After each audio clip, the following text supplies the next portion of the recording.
welcome to Varn Blog. And today, we're recording in the wee hours of the morning, and as the dawn approaches and the darkness fades, here with Ben Lewis of Marxism Translated, and we are talking about his book, not about Marxism, but about Oswald Spengler, Oswald Spengler and the Politics of Decline. And I have to say, Ben, I've always thought Spengler was interesting from these figures who are kind of associated with the conservative revolutionary movement. But I now think he's more interesting and weirder. So, yeah. Imagine how I feel. Yeah.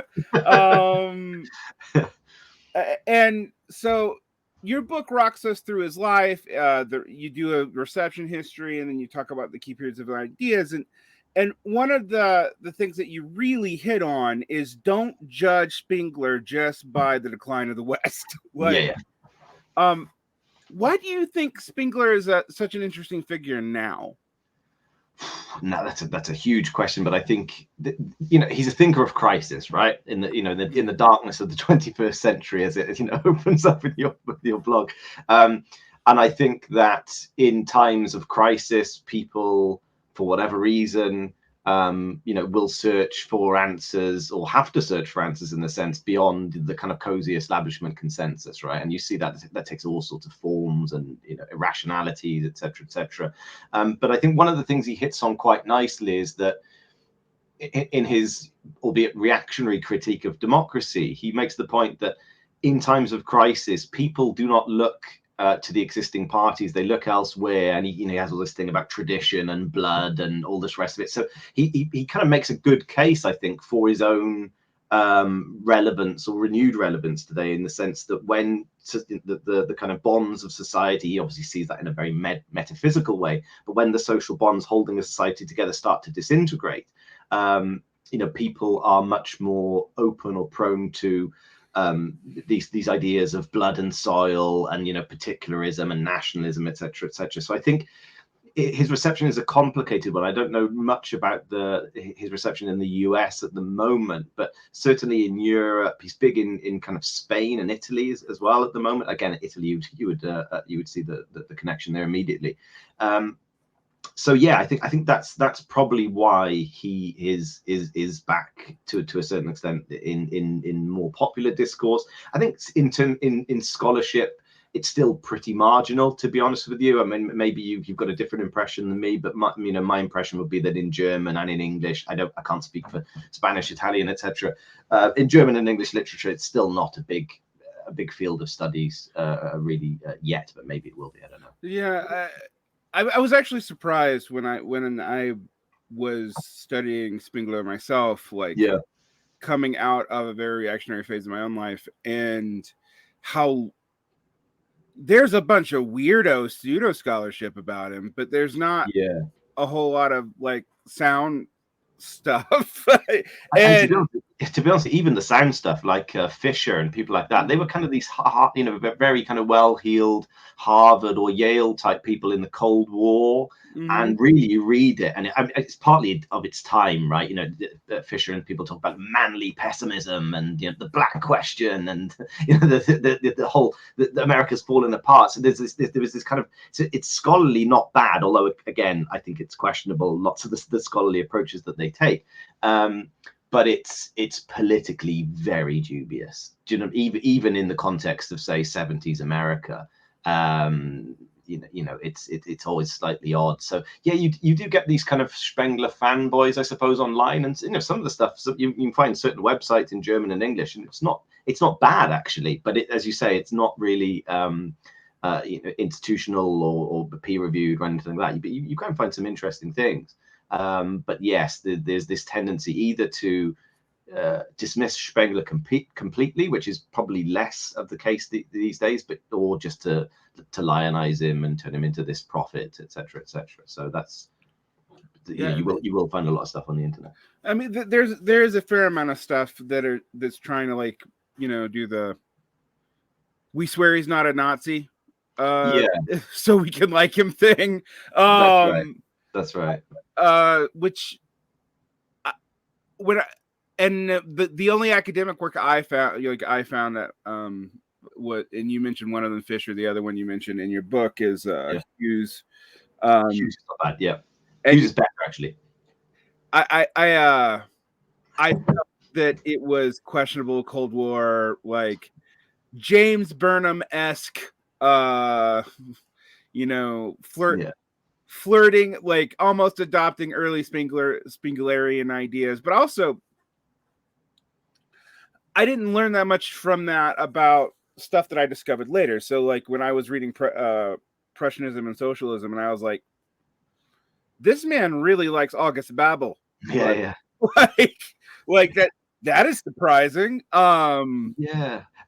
I was surprised as well, but then you think about it, you take a step back, and again, it's one of these things that one of the tricky things in studying history, right? Because Babel, workers leader, hero of our own movement. Obviously, Lenin writes wonderful things when he dies, when Babel dies. But then you think about it, and actually, Babel was probably the most famous politician in Germany, maybe even beyond. He was known for his speeches in the parliament, etc. So Spengler actually, as a student, when he was just kind of wandering around Germany looking for something to study, he used to just go and watch Babel speak because he was a brilliant speaker. And I think that probably, so when you, again, I was also surprised when you take a step back and think about it. There was a whole kind of aura around Babel as an incredibly talented parliamentarian. Regardless of where you stood on his politics, he was respected as a real kind of hitman politically. But yeah, so he really loves Babel. He obviously has his own particular interpretation of Babel's legacy as some kind of Prussian socialist, implicitly authoritarian socialist, which is just a wonderful thing because it kind of Spengler's critique is similar to that of the left in a sense. The SPD didn't go far enough. It didn't radically do anything. It made a pact with the army, etc. And Spengler just says, well, yeah, if Babel was still around, heads would have rolled. He would have imposed his iron hand on Germany, etc., etc. So that's a very interesting kind of almost voluntaristic appreciation of Babel's legacy, which I think is actually more problematic. I think maybe it could have been the case that Babel ended up doing what the SPD didn't go along with it, but who knows? That's speculation. I think that's a fair point. One of the things I tried to figure out when I was reading Prussianism and Socialism a couple years ago in English. I mean, I can read the German, but it's hard. It's hard. It reminded me of like German historical school socialism, like Smoller and later Werner Sombart. Yeah. But also Michel to a certain extent, right? Right. Yeah. And yeah, you bring it up, like anyone sympathetic to the Italian elite school also would fit in here. And I do think there's been a slight increase in Spengler scholarship in America recently because there's interest in the conservative revolutionary movement right now. And scholarship. There's not a lot there either. I mean, there's like 3 books. And Spengler's not a huge part of those books. A great, so far, most of the scholarship in English that I've read is really about Ernst Jünger. So, and there's lots on Schmidt as well, right? Yeah. Schmidt, oh my God. Yeah. Not going to Schmidt. You can drown yourself in Schmidt scholarship. Which is odd, right? Because again, you might think, okay, Spengler's proximity to, sympathies with, sympathies for Hitlerism, right? We can maybe talk about that later on how it's actually quite complicated.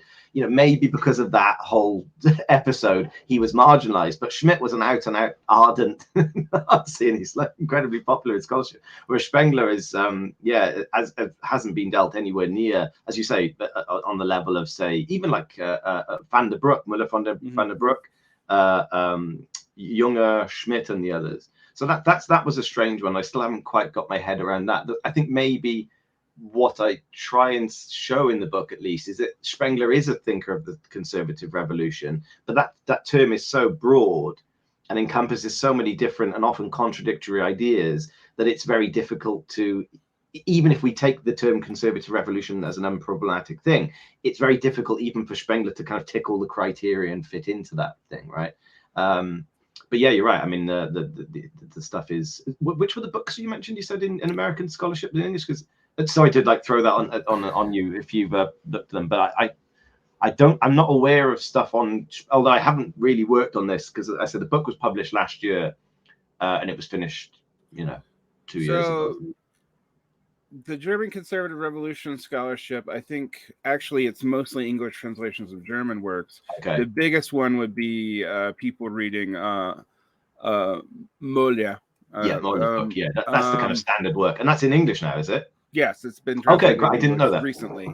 Okay, yeah, because I read that in German. I mean, I didn't read the whole thing, but I kind of went through it because it is the kind of standard study on the conservative revolution, and he's been criticized for his use of that term, etc. So there's a big kind of sub level of scholarship on that as well. But I didn't know that was in English. That's interesting. Yeah, it was translated around 2018.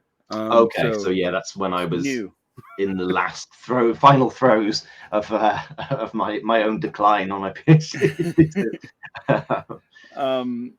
And Younger is interesting because there's just a lot of literary interest in him. So you can, and then I have my trilogy of famous Nazis and they are as follows: Heidegger, Schmidt, and Werner Sombart. And Sombart's another one where I'm like, why? Like, two of his books are well read in English, but scholarship, I think, kind of stops in the 70s. Right. And I'm always interested in that. I'm like, he's the guy who coined the word capitalism, and I realize he died a Nazi, but we do kind of have to talk about it. Yeah. He's also interested. I don't know if you've been reading the stuff that I've been doing recently on Kautsky and Bernstein. Mm-hmm. Because actually, the Sombart and these people, they take as good coin, or they bounce off, or they riff off Bernstein's critique of Marxism, which, as Kautsky kind of shows, is like doesn't know its arse from its elbow. It's all over the place. It's a really kind of contradictory thing. He's trying to reconcile the marginist theory of utility with the Marxist one and combine them both. All these different things, right? So it's amazing sometimes in the history of ideas how these kind of these absurd beginnings lead to these avalanche effects of, because basically anyone now who's taught Marxism is a load of nonsense will refer to Sombart, Bernstein, etc. And I think that's interesting. But yes, Sombart, the only thing I've really read in detail with Sombart is the American Worker essay, which Kautsky critiqued. Do you remember that? That's in why Americans don't embrace socialism, which exactly. was republished in America in 1973. And it's interesting. I mean, that's also from his phase where he was half in the German historical school, half a Marxist, technically. Right. Yeah. Or he would call himself a Marxian. And it's an interesting book. What I don't love about it is it's kind of the origin of every American worker is an embarrassed millionaire, but it's also way more substantive than that. Actually, not saying I agree with the book, but it's. But I also think it was published specifically in 1973 because the New Left was trying to explain itself to itself. So it's, and that's really the end of Spengler scholarship. It's like broad. Yeah, people still write on him, but it's not. It's not as big of a thing. And I think even more than say like Max Weber, I get the feeling that Sombart is hard for them to explain. But then, like you said, why is there so much Schmidt and Heidegger scholarship that it's like we can ignore that they were Nazis. It's just weird, isn't it? I mean, again, I've got no problem with studying Nazi thought or Nazi thinkers rigorously, seriously, taking it seriously. But it's this weird one that Spengler seems to have been consigned to a footnote almost in history for a long time because of this Nazi association, which is actually very complicated, right? Because obviously, as I show in the book, he is sympathetic to the project of National Socialism in a variety of ways. But in a sense, the Nazis are too left-wing for him.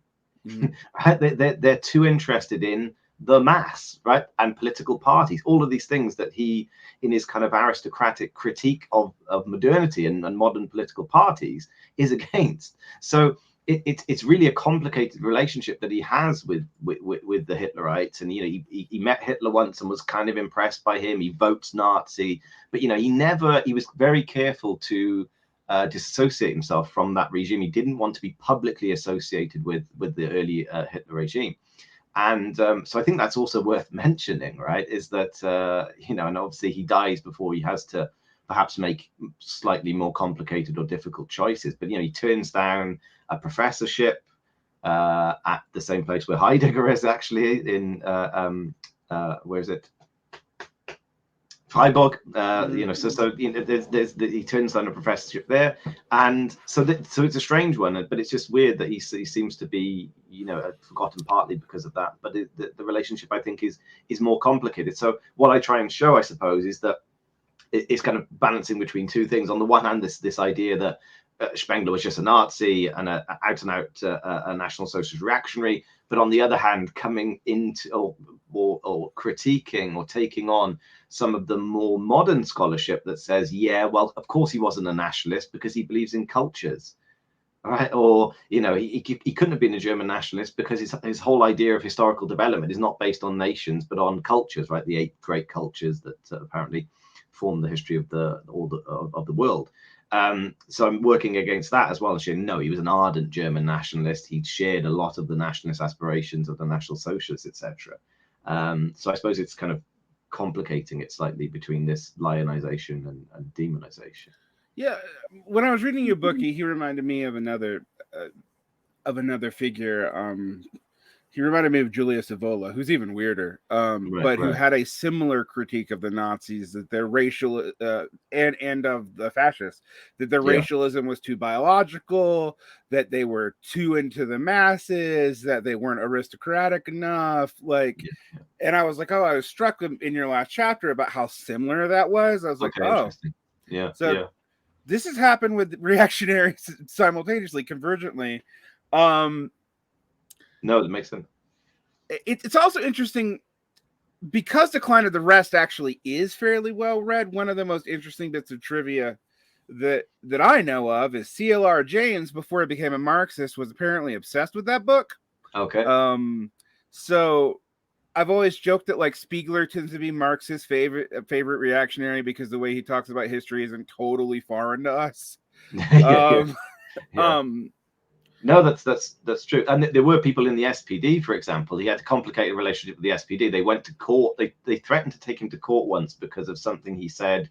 He said that he had met the leaders of the SPD cavorting with prostitutes or something like that in Berlin or something like that. So there was a big hoo-ha in the press and everything. But some people in the SPD simply made the claim, okay, well, all you need to do really is substitute class with culture, or culture with class, the other way around, and you've basically got Marxism, which I think is a very simplified version of it. But they did see what was obviously appealing to certain people on the left is this idea of development, right? Heraclitus, and big influence on Spengler. So yeah, some people even on the left would say, okay, well, yeah, this is kind of what we're saying too, right? Broadly speaking. It reminds me of the 70s left's feelings about Nietzsche, actually, in a very similar way. And obviously Nietzsche, a massive influence on Spengler. Oh yeah, one of the influences on Spengler that you point out that I had actually never really noticed before is the influence of Goethe. Yeah. So would you like to talk about that a little bit? How did Goethe influence Spengler's thought? It's really interesting. I think most people today, it's Goethe studies is obviously a huge thing, but very few people, I think today would say Goethe's scientific studies are really of merit and value and fascinating and should be taken seriously by the scientific committee. He wrote on the theory of colors against Newton, and also he was convinced in a kind of it sounds like it's an evolutionary approach, but actually it's kind of anti-evolutionary, that basically everything can be traced back to one archetype or Urform or Urgestalt in the German, right? They're an original. You'll know the term. People knowing listen to your podcast will know the term also from Marx and Engels, because they use the term Urkommunismus, right, which is often translated as primitive communism, but that's actually misleading, because it's more like this original primeval form of communism. It's not, because obviously the term primitive implies, oh yeah, it all went to shit because they didn't have enough to eat or whatever. Do you see what I mean? It's actually wrong to translate it in those terms.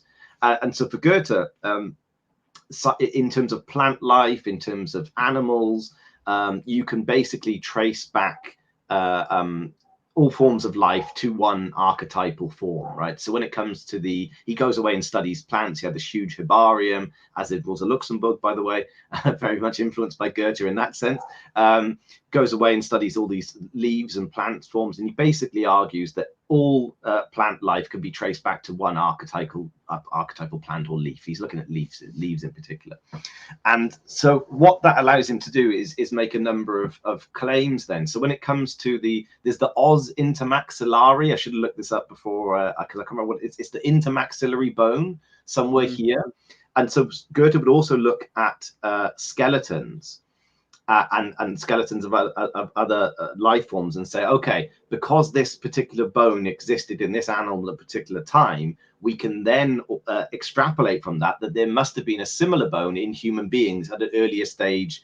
Let's not say evolution, but an earlier stage of development. Does that make sense? So you can postulate stuff for which we do not have evidence, but because we're seeing that evolution out of an archetypal form, we can kind of fill in the gaps, right? And this, Nicholas Boyle, one of his biographers, says, this was the subject of much scorn and derision in the scientific community of the time. And again, it's not particularly what Goethe is known for. But for Spengler, this idea of morphology, so the study of forms and how forms shift over time, was truly kind of revolutionary, not just in terms of the animal world or the natural world, if you like, natural sciences, but in terms of societies. Right, so he would make a similar point. If, for example, we say that there are all of these forms to which everything can be traced back to one original form, we can do that for societies, for cultures, right?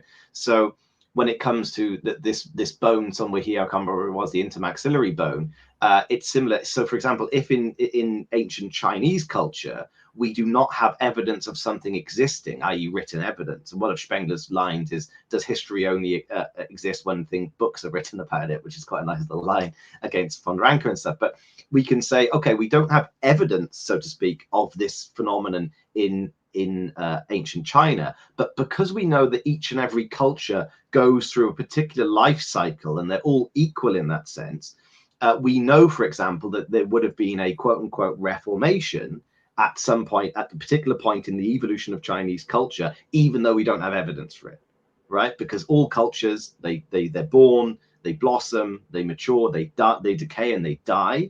And so, if you take the Reformation or the Enlightenment, so-called, these things that are kind of seen as exclusively modern European or Western European phenomena, actually, says Spengler, that's just Eurocentrism. That's just viewing the world through the prism of our own experience. Whereas, in fact, these things can be found in earlier cultures and societies too, right? Even, as you say, in China, we don't have evidence of it, but we know it must have taken place at around this particular time. And that's why Goethe really is significant for Spengler, and it allows him to develop a theory of history that is it does share certain tropes with other forms of historiography of the time, but it is quite unique in that sense, right? Because he's using Goethe in a way that usually positively using Goethe in a way that Goethe isn't usually used. Yeah, when I was reading your book, it actually made certain Spenglerian assumptions, like even in Decline of the West, a little bit more clear to me, because I was like, okay, this is how he can both be a fervent nationalist and actually, for the time, fairly egalitarian on cultures. Like, it's because he does see them as like, well, we go through developments. Like, yes, of course, I favor mine, and we have to push ours because otherwise we'll decline. But No, that's the paradox. He is actually quite a radical thinker for the time, right? In the sense that he's saying, you know, all cultures fundamentally are equal. They're all organisms that will go through the same thing. There's nothing particularly different about Western culture. Although the kicker is, as you say, that now because our sense of our guiding idea is the infinite, for the first time in human history, we can now grasp this this theory of cultural development. Does that make sense? There is a paradox. There is something unique and new about modern Faustian Western culture, as he calls it, because otherwise, if there wasn't, he wouldn't be able to postulate his theory of history, right? But and this is a paradox that Heidegger brings out as well. I was reading some stuff of Heidegger on Spengler that actually, you know, makes similar points to me, actually, that, you know, that's the real kicker in Spengler, because, you know, if all cultures are fundamentally equal, what is it that's so different about the West that allows us to make that claim in the first place? But that's a bit more kind of abstract, I suppose. Well, it struck me, you know, when I was reading your book, and I went back and thought about the decline of the West, and we'll get to his other works too, but that there was a way in which his historical claim kind of rhymes with other Hegelian thinkers, in which, you know, except that he doesn't think Western culture is particularly unique. But I was thinking about Marx, who similarly doesn't think Western culture is particularly unique, but does think that capitalism actually does give us enough like material development that we could actually understand ourselves and start to control it in a way that we couldn't in the past. And I was like, that sounds similar to, like, I do see how Marxists could have approached this guy and been like, well, it's not totally different if we flip some conceptions and make it more materialist and less weirdly spiritual. Then maybe we have something to work with here. No, exactly. And not just in terms of the material, because you're absolutely right. It's actually a trope of many German thinkers of the time, right? Because they're all trying to lay out their stall as now, okay, here's the problem. Here's the solution, which is posed uniquely by my ideas, which are a unique product of this particular time. So, you know, Kant's Copernican revolution, right? Spengler makes a similar claim. I'm ushering in a Copernican revolution in history. You mentioned Hegel. Hegel makes a similar point, right? That Hegel's far more, I think, explicitly or obviously Eurocentric in terms of his schema. But yes, there's something new about bourgeois society that provides the key to understanding and changing things. And Marx similarly, but also in terms of historical understanding, I think you know, you could make a case for, you know, historical consciousness, insight into necessity, all of these different things that come from that. And I think that's absolutely right, is that there's always this kind of the problem is laid out, and that's why the answer is the organized proletariat. That's why the answer is reason. That's why the answer is, you know, bourgeois society and democracy, blah blah blah. Exactly. Yeah, one of the things I was thinking just in general about German thought at the end of the 19th century versus, say, English thought, and I was like, Germans really, really, really, really, really think history is important, and the English only kind of do. And particularly, like, when you look at like philosophy, like analytic philosophy is like designed in some ways to not deal with history at all. And you know, when I started researching the German historical school, I was like, oh, these ideas are all over the place. I mean, you see them in Nietzsche, you see them in Hegel, you see them in Spengler, obviously. And they have, you know, they have effects on English thought and American thought, but not actually, probably more American thought. American transcendentalism and romanticism was really into German. But it is interesting how much of this gets sort of reduced down, because the kind of similarities on historical thinking and German thought look so similar that we can miss really important differences. Faustian civilization, you know, which is, you have a whole chapter on it.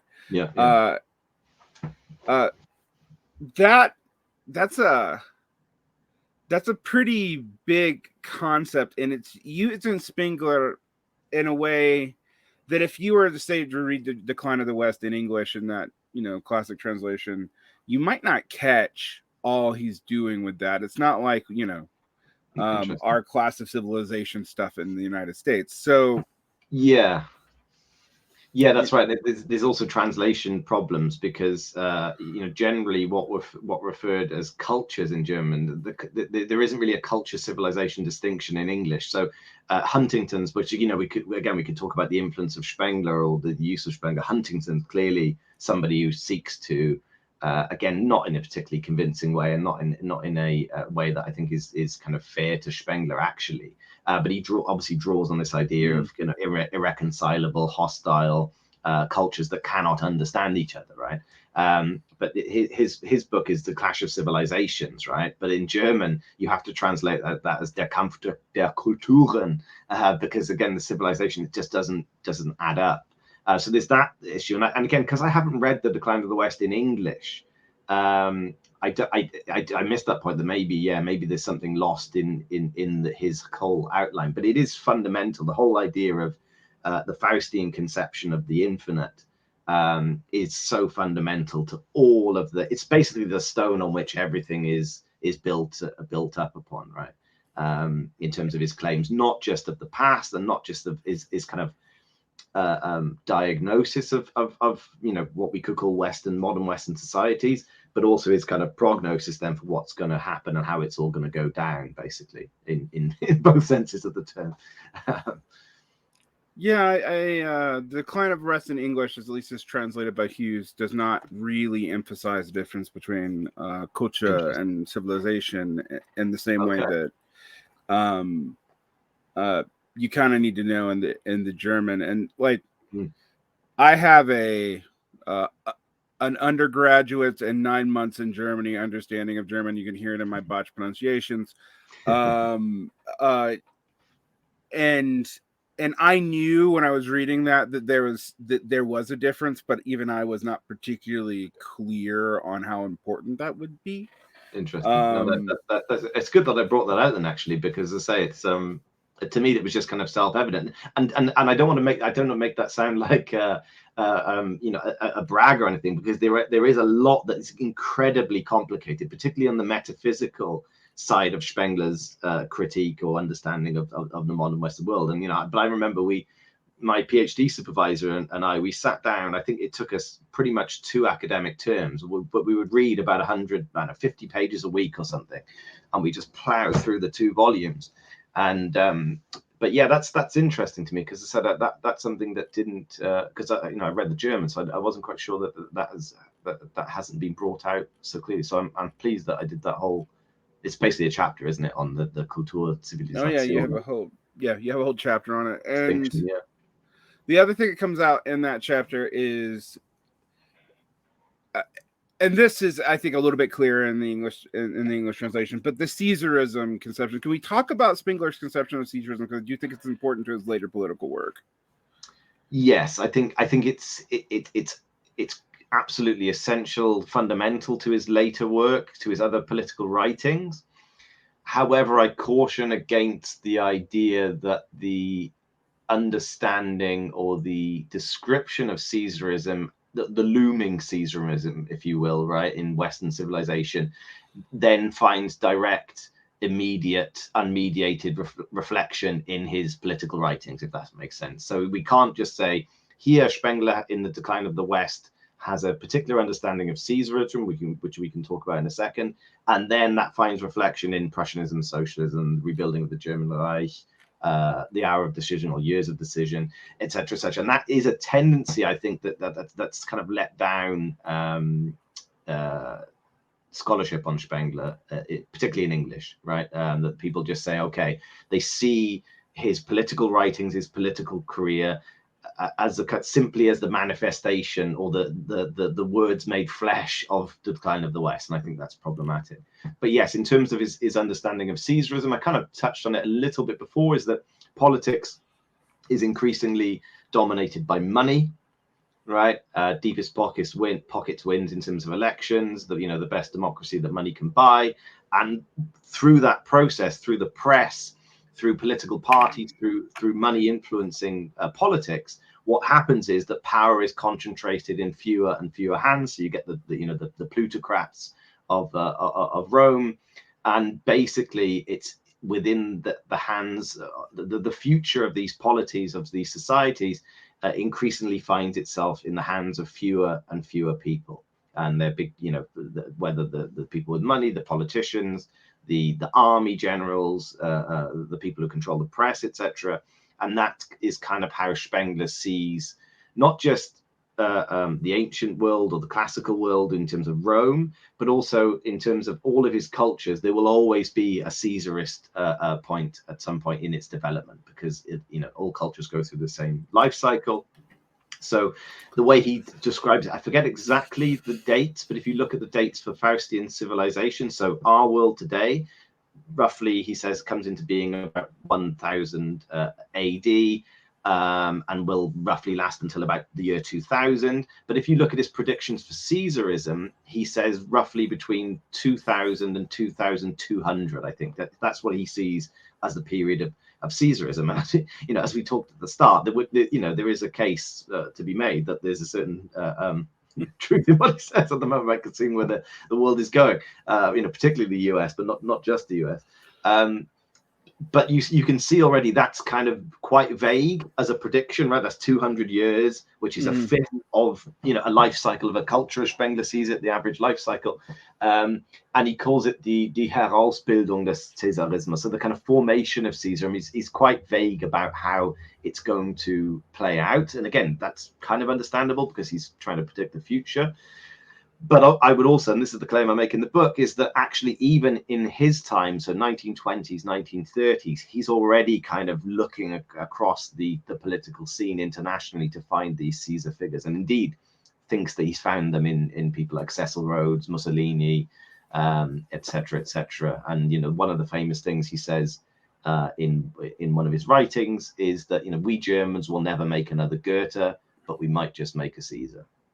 So it's this idea then that Caesarism is not something that's just simply preordained. It's something that one has to fight for, has to see comes about in the right way. Because again, he would also look at someone like Lenin. His understanding of Lenin in the 20s would be Lenin is a kind of Caesar figure, but it's obviously not the kind of Caesar figure that Spengler aspired to in Germany, right? Well, yeah, I think this is interesting in that the Caesarist idea is. I've read about it, comes up in places you don't expect it, like in American ecology. Wow. Joseph Tainter talks about complexity problems, and his answer, his prediction is like, yeah, when societies get too complex, they tend to throw themselves behind an authoritarian figure a la Bonapartism. And actually, he says it tends to destroy the society. But so he doesn't take the same kind of positive view of it as Spengler does. But then obviously we mentioned it offhand. There's Robert Michel's Iron Law of Oligarchy. And his answer to that was basically well, if you want a democratic answer to the Iron Law of Oligarchy, the only real one is an authoritarian leader. That's what you got. That's right. Well, also, it's not just that. It's also that, in a sense, that is preordained in the. And as far as I understand, his critique of democracy and the SPD is that fundamentally there's something in the nature of political decision making that lend itself to to the concentration of power in fewer hands. I think that's right. That's basically his point about the critique of the SPD. Right. And he actually, but his he thinks that's preordained, that there's no way out of it. Yep. Which I don't think there's no way out of it, but I will admit that answering the Iron Law of Oligarchy is actually something I lose sleep over at night. That's true. The interesting thing to me is his argument, which is pro-Caesarist, is well, the only way to defeat this oligarchical tendency is with a massively supported Caesarist figure. I don't think he uses that word, but it is right. A populist or something. Yeah, I mean, basically, it's almost a Hobbesian answer. You break up the oligarchs by putting the power in even less hands, but But that one person may be accountable to the public in some way and may lead them, and Right. so that's how an anarchist talks himself into being well, in his case, a fascist. Yeah. But what I was interested in too when I was reading your book, and I was like, in what ways does this rhyme with the Marxist theory of Bonapartism? Like, how is it different, Yeah. and how is it alike? That's a really good question. Something I haven't particularly thought about either. I do know that once, actually, during my my PhD examination, one of the examiners made the point that actually Caesarism, and I didn't know this, is a big concept in Gramsci.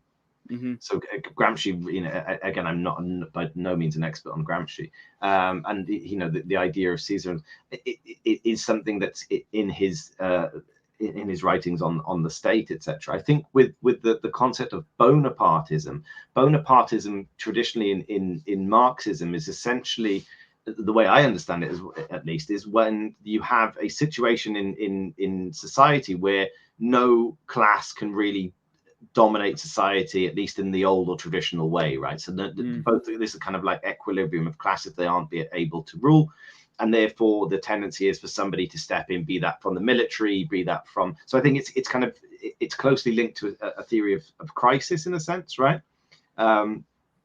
And again, I found references to Caesarism even in Kautsky talks of Caesarism, not just historically, but in terms of the rule of the Kaiser. So the Kaiser's personal regime.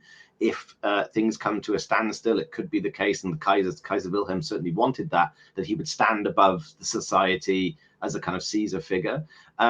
So there's obviously a difference in the sense that for Spengler, this is something preordained and cyclical and repeats itself. That's obviously not what Marxism would say on that question.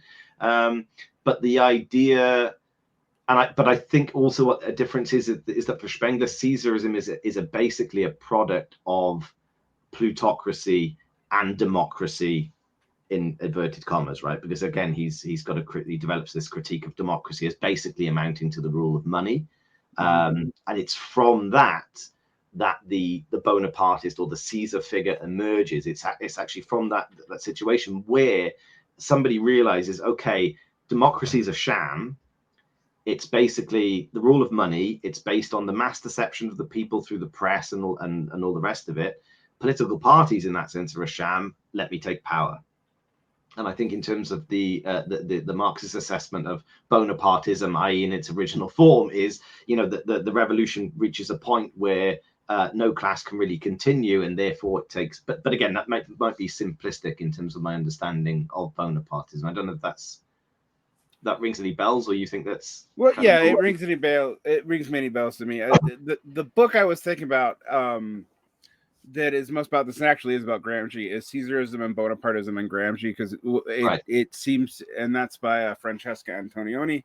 Okay, I haven't read that. And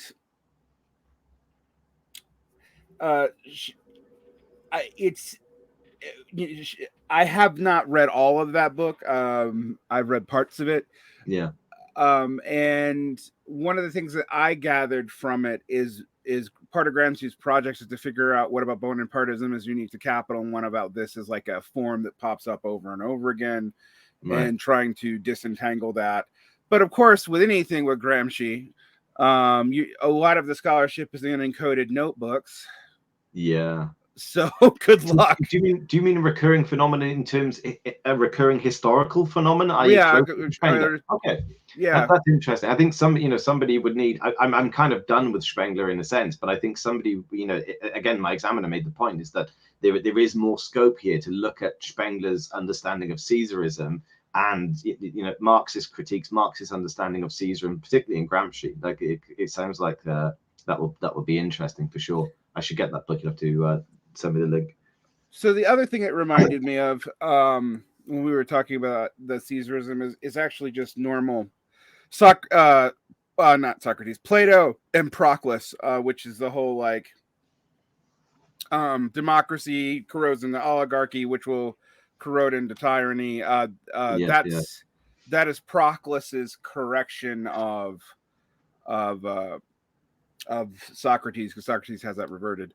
But it's interesting to me because I'm like, well, is this an idea that's floating in Germany at the time, or is Spengler picking it up from classical studies? Because you could get it either way. Yeah, I think clearly the main strength, the real strength in Spengler's book is his understanding or his engagement with the literature on the so-called classical world, right? When you get to actually the other, so it basically it revolves around a quite strong comparison and contrast between modern Faustian culture and Apollonian, classical world of Greece, and I think that basically the way so you can see that and again you see it in Marx and Engels. There's a big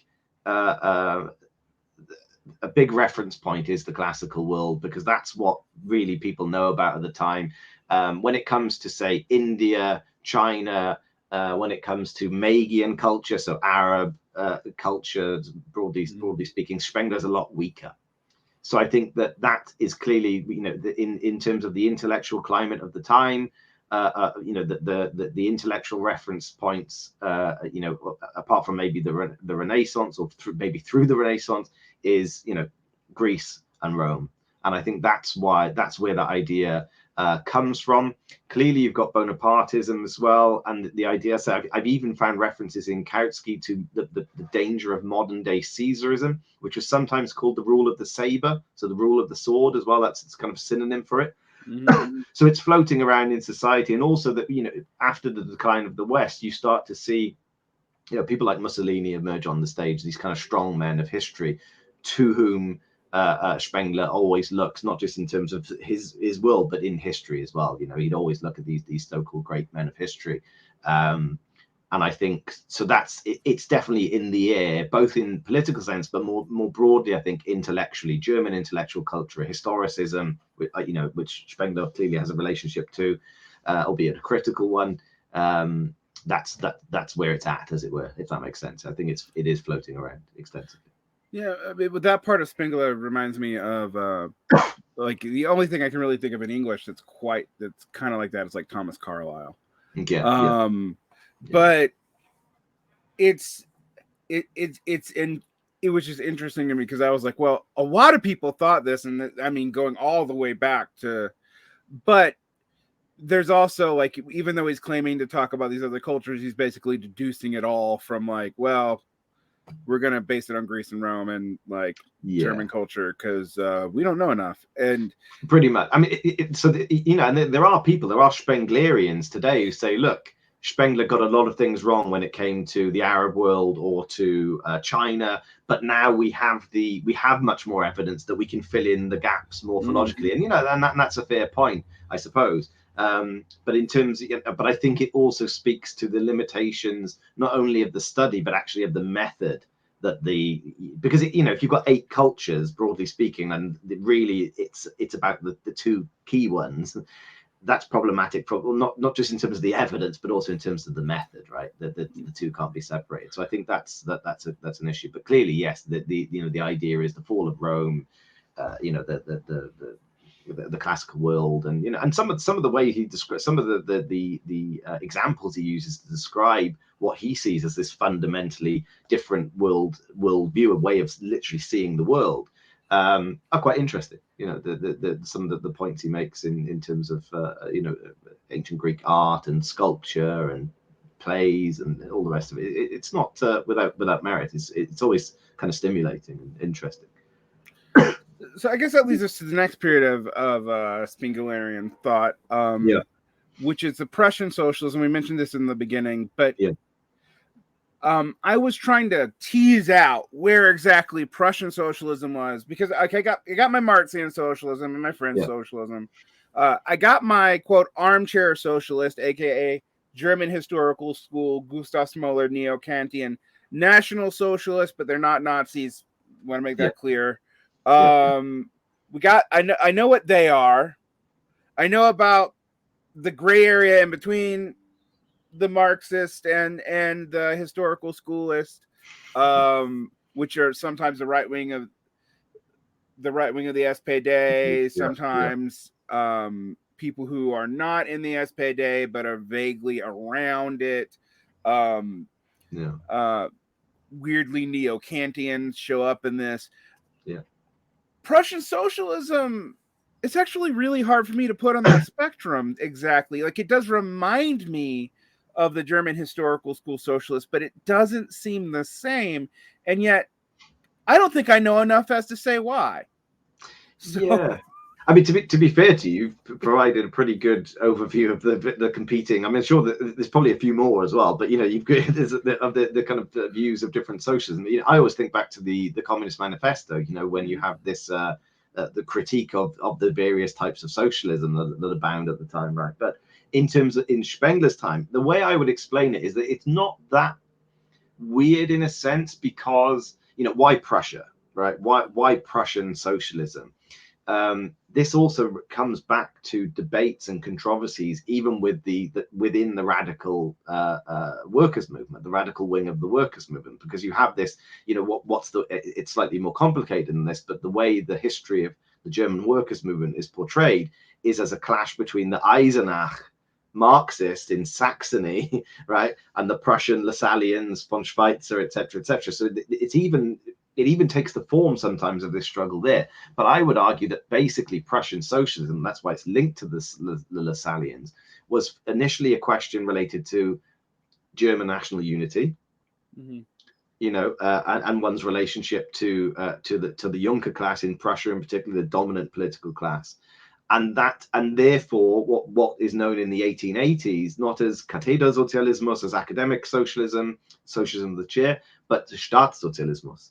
And Staatssozialism, state socialism, really becomes a thing around the time of Bismarck. So I've got a book there, you can see just by my ear here, there's a book on Bismarck. He really, there's a conscious attempt to undermine the socialist project by saying, look, we don't want democracy, we don't want working class rule, we don't want all of this kind of stuff, but we do want a strong state that kind of keeps the bourgeoisie in check and introduces social reform, health insurance, all of these kind of things. So I think that's probably the tradition in which Spengler stands, albeit 30 odd years later, right? That's the kind of reference point. And yeah, like I say, there were advocates of that kind of socialism within the left too. So von Schweitzer, Lassalle famously, his letters to Bismarck that were hidden until after his death. State-funded cooperatives, etc., etc. So the stuff is popular on the left now too. But anyway, exactly. No, I was just going to make that point. Exactly, it's got a certain appeal today amongst the left, precisely. So I think in that sense, there's always this sense of there's books about Spengler that I find unhelpful in German, because they're very kind of homogenizing. So they say, oh, Spengler is just Vico, or Spengler is just Lassalle, but there is a sense in which Lassalle and Lassallian influence Prussian socialists in that sense, right, did influence Spengler's outlook on life and his political project, for sure. So, some of this comes up in the way his historical project, like his Knights and Vikings, tying into Prussian socialism, and that does feel kind of uniquely Spengler and part of his civilizational project. Because I'm just like, well, cool, I guess. One of the things though that seems to tie this up, and it's something I think a lot about, you mentioned Plenga and Sombart, we've already talked about him, but Plenga, Sombart, and Troeltsch. Troeltsch, yes, thank you. I was like, that's the name I have trouble saying. Troeltsch, it's a difficult name. As kind of analogous, but not entirely. I mean, like, so that's interesting. And what I think about that trilogy, though, is they're really writing, after the Reich's really falling apart. And how do you think the decline of the Reich really, changes Spengler, because the other book is literally about the decline of the Reich, and that's the one that I never see referenced in English ever. Yeah. No, That's true. I think so. Spengler, Troeltsch, and others. I think that there is a sense in which Spengler always claims originality in prophecy, etc. But I do think that there are antecedents, and I do think there are also influences at the time. So clearly there is this another German word that's hard to say, Deutschtumsmetaphysik. This metaphysical Germanness, which is kind of a product of the First World War, although it has probably a longer history than that I don't go into. But particularly in the First World War, this attempt to show the Germans as kind of the chosen people, right? And this rejection of kind of civilizing and all the rest of it. And Spengler clearly fits into that. The whole idea of the English being this nation of traders, of money, of moneyed interest, with the Germans, knightly, discipline, collectivity. Each man for himself, that is English. Everyone for everybody else, that's Prussian. That's basically the summary of it. What's interesting, this is actually how I ended up doing the Spengler book in the first place, is that there was a right-wing pro-war faction in the SPD called Die Glocke around Parvus and Lensch, who Lensch was previously on the anti-war left, who basically go in for Germany must win the war type politics, right? They support the German war effort much more explicitly than even the SPD leadership does, which is always a bit like hesitant. Okay, we go along with it, but this isn't good, right? This isn't right, etc. They go along with it because on the basis of similar arguments, and Spengler actually references, I think in Prussianism and Socialism, he references Lensch, which is called Lensch's book, again from memory, is called 3 Jahre Weltrevolution, so 3 years of world revolution. And what that means is not the Russian Revolution of 1917, but the revolution of 1914, right? So, and for Lenschian people, what they say is they say similar things with a slightly Marxist twist. They say, look, because England dominates the world, because in England or in Britain, you don't have a Marxist type organization, you just have the Labour Party's organizations and trade unions, etc. Because you don't have that, England must be smashed, which will then pave the way for continental Marxist organizations. And what's interesting is Spengler kind of takes a lot of that stuff for granted and quotes it as well. He references it, saying, this is really interesting, because Britain is a country that is surrounded by seas. It's a trading, merchant, navy type power that dominates others, and that's why Germany must win. And so there's a whole lot going on at this time of trying to formulate or provide a reason for why Germany must win this war at all costs. And obviously you talk about the decline of the Reich. I mean, Spengler is convinced that Germany will win the First World War right up and towards the end, really, even though the First World War itself is filled with all sorts of personal tragedy for him, which I go into a little bit as well. But he's convinced they're going to win. And actually, the first, I think it's the first edition of Decline of the West in 1918, says something like, "May this book live up to the military achievements of the German army," or something. I can't remember exactly the kind of the acknowledgements page. So, but for him, it's obviously a huge shock then when that falls apart, and he calls it the greatest betrayal in the history of humanity, or something like that, right? And so yes, all of these people then are trying to deal with what's gone on, and what's going to come next.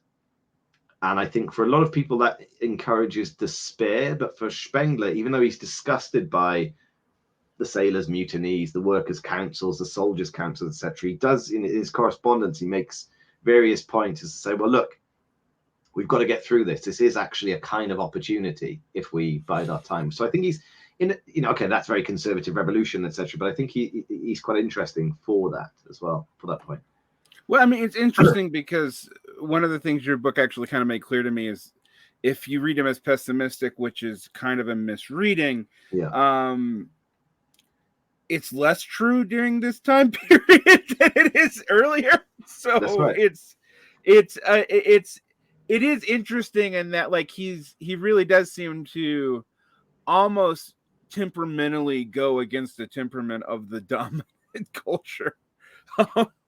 Yeah, because I've read a lot of German stuff from like the 1910s, and it's generally, even people like Max Weber get despairing. I mean, it's just it's usually a kind of a like, oh well, this is gonna be depressing, and I don't get that so much from this period of Spengler.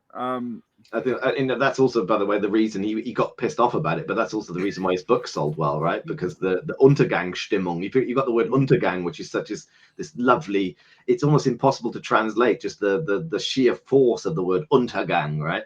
But you have that on the title of a book, people are going to read it because it's like, oh, yeah, this is what's happening. This is our downfall. This is our going under. This is our decline, right? Absolutely. So, yeah. I think, the one thing that we haven't brought up that, I mean, in some ways it's obvious, like you get Spengler and you're like, of course he's influenced by Nietzsche, and he has correspondences with Elizabeth Foster Nietzsche. But can you speak to the ways in which he's influenced by Nietzsche and which ways this may evolve or change during the course of his career and life? Yeah, so he famously says that I get my method from Goethe, which we discussed, right? And he said that the questions that I pursue, I get from Nietzsche. And I think that there's the whole question of morality, or in a broader sense, what is it that's in our heads and why is it in our heads? Where does it come from, right? How do we explain it? And I think with what he sees in Nietzsche, he says that Nietzsche just had this profound ability to understand kind of the human condition. And what's brilliant about Nietzsche, in his view, is that he did so at a time when culturally his world is in decline. Whereas for Goethe is kind of the embodiment, because again, it's this kind of thing of determinism, right? If you are living through the spring of a culture and it's blossoming into summer, then it's likely the case, and Spengler makes it with all these tables at the front, that it leads to this explosion of thought, right? And Goethe, in that sense, is the embodiment of, for Spengler, the embodiment of the high period of Western culture, right? Whereas for Goethe, he lives in the winter period at a time when thinking is dominated, or should be dominated in Spengler's scheme, by money, by materialism. So one of the things he says is that the understanding of trying to understand the meaning of life becomes a matter of campaign slogans for bread or for more money or wages or whatever. That's kind of how, and that's what I think Spengler finds so unique in Nietzsche, is that ability to live in a time and be completely not of its time in that sense, right? To ask more profound questions about truth, about morality, and also power and politics, etc., etc. So I think that's what he gets from Nietzsche in terms of then his questions and what he's trying to pursue. I will say, as a person, so my scholarly interest before I became a Marxist was Nietzsche. Right. I was one of those, and I've read everything Nietzsche that's been written in English. Impressive. Well, bad for your brain. I love Nietzsche, and I think Nietzsche's like, Nietzsche is the enemy that every Marxist really needs to have, because like you have to be on your toes and you have to realize you have to learn from your enemies with him. But I do feel like there's a certain kind of mania that if you read a whole lot of Nietzsche at once, that you might get. Even if even if you're in a good scholarly apparatus, like when I got into the end of his life notes, and I'm like, I feel like maybe I'm going crazy too. But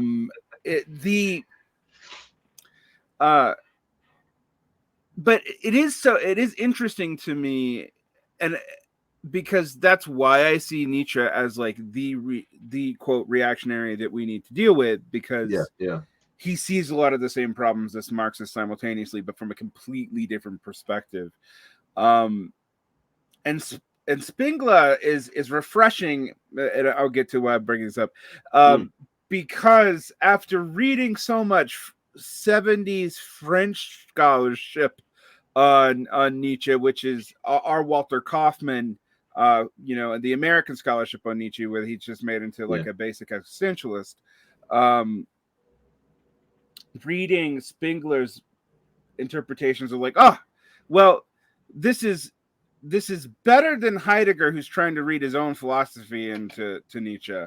But it is also refreshing, and that no one's trying to convince me that Nietzsche believes something that the plain reading of the text doesn't support. That I'm supposed to believe that Nietzsche is some like, anarchistic Foucauldian type, and that's it's and in a way it's refreshing. That's no, go on. Sorry, no, I want to interrupt you. No, that's no, but didn't. Well, I just make the point that I think maybe it's my I'm not so as steeped in Nietzsche certainly as you, but one of the things that I found, so he makes these, basically he gets at his grave, he has Thus Spoke Zarathustra and he has Goethe's Faust, right? Those are the two books. Again, it's very ceremonial, and these are the only, he always says like, oh, you're just copying this guy, or you're just copying this guy. He said, no, there's only two people that influenced me, Nietzsche and Goethe. But I do think, and again, maybe it's my just being slightly less aware of Nietzsche, I do think that when you read Decline of the West, the Nietzschean aspects aren't as immediately obvious to me as the Goethean ones. That's all I would say. So, and again, maybe you see things in the text that I don't, and because we'll again a text like Decline of the West we read in certain ways, but Goethe, it's obvious to me, and it's clear that that's what he's doing with Goethe. But when it comes to Nietzsche, the only time that it kind of half made sense to me was that Nietzsche was not zeitgemäß, which is weird because that's one of his one of his titles. But he wasn't part of his times. He was actually living a life that could see through that what was around him. And he said, he's got this passage about Nietzsche. I think it's a speech he gives at some kind of occasion, maybe when he wins the Nietzsche Prize, or I can't remember. But he says, like, can you imagine how Nietzsche must have felt walking down the shabby streets of of modernity, and the hollowness of life, and the meaninglessness of shops and things like that. And he says, so that started to put something in my head, and okay, that's how he sees Nietzsche. But in terms of the method or the questions he pursues, I mean, it's not immediately obvious to me, apart from he's looking at morality, he's looking at truth, what is truth. So that was maybe less apparent. But when it comes to the politics, the aristocratic element, clearly that's, he does say as well in his unpublished memoirs, I was an aristocrat before I read anything by Nietzsche. That's what he says, right? But apart from that, I mean, I don't know if anything stuck out to you, but it wasn't, I wouldn't put them on equal footings in that sense. Goethe is far more significant to the historical scheme, at least in my reading, than Nietzsche is. But maybe I'm wrong. So what I would say is, having read a lot of genealogy of morals and having read a lot of Thus Spoke Zarathustra, is that Nietzsche is not systemic like that, but he is actually interested in epochal change and the whole death of God, return to the eristic.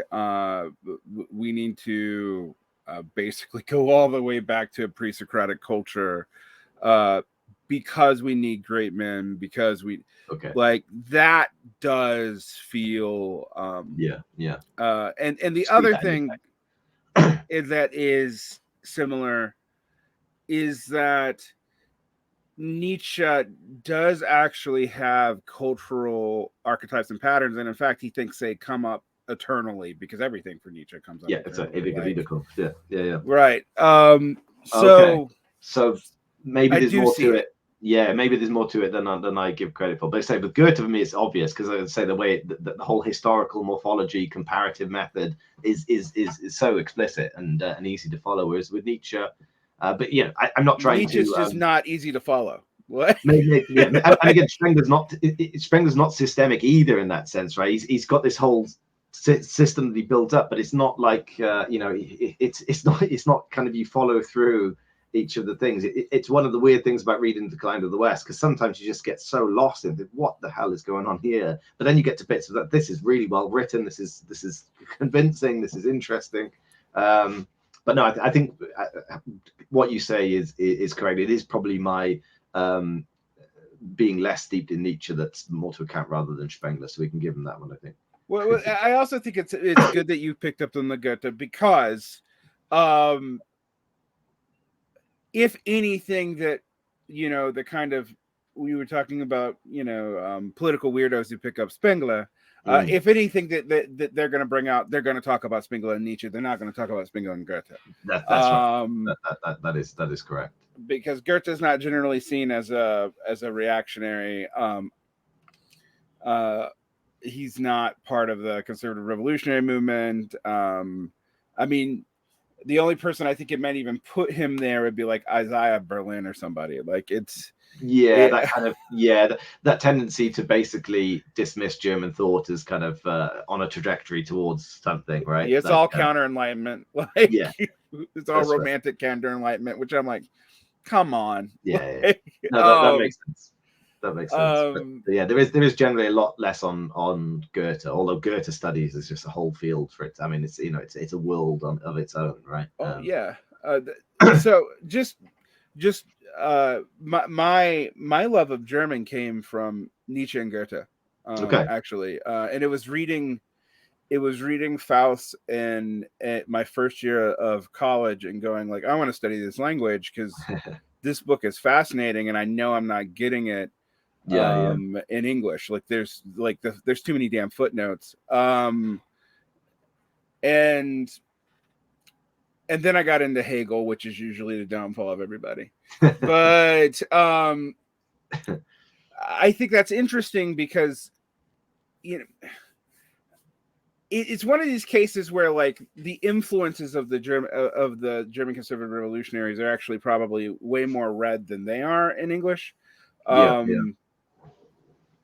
And that does kind of bring me to the last bit of your book, which is the really complicated relationship of Spengler to National Socialism and to Hitlerism in particular, and the way in which you thread a delicate needle between the people who want to go, he wasn't a nationalist, or even if he was a nationalist, he wasn't a Nazi, and you're like, it's not easy to say one way or the other, actually. So let's get into that. Like, so in the run up to National Socialism, like what exactly is, how is Spengler a fellow traveler but not a full embracer, perhaps?